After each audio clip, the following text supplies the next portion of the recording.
एक बार विश्वामित्र जी और वशिष्ठ जी में इस बात पर बहस हो गई कि सत्संग बड़ा है या तप।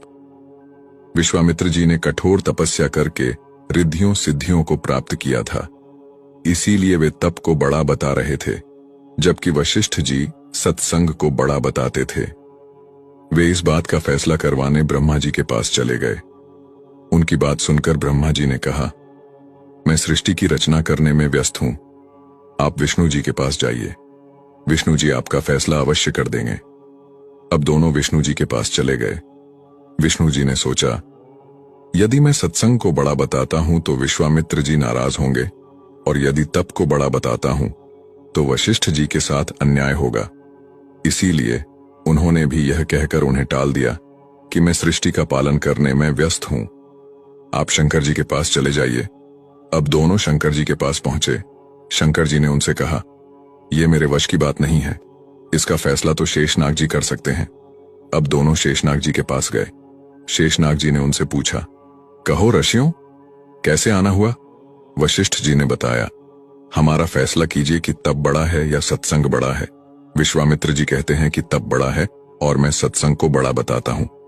शेषनाग जी ने कहा, मैं अपने सिर पर पृथ्वी का भार उठाए हूं, यदि आप में से कोई भी थोड़ी देर के लिए पृथ्वी के भार को उठा ले तो मैं आपका फैसला कर दूंगा।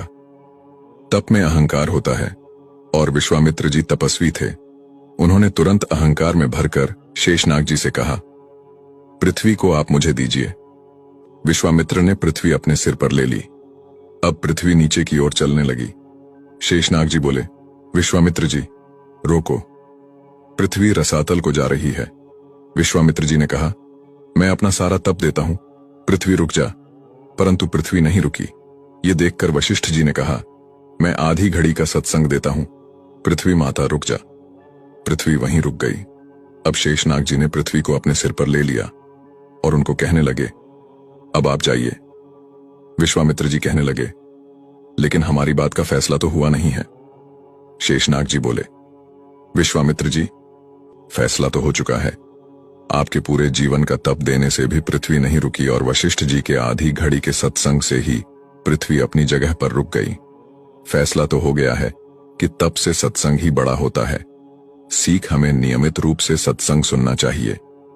कभी भी या जब भी आसपास कहीं सत्संग हो, उसे सुनना और उस पर अमल करना चाहिए।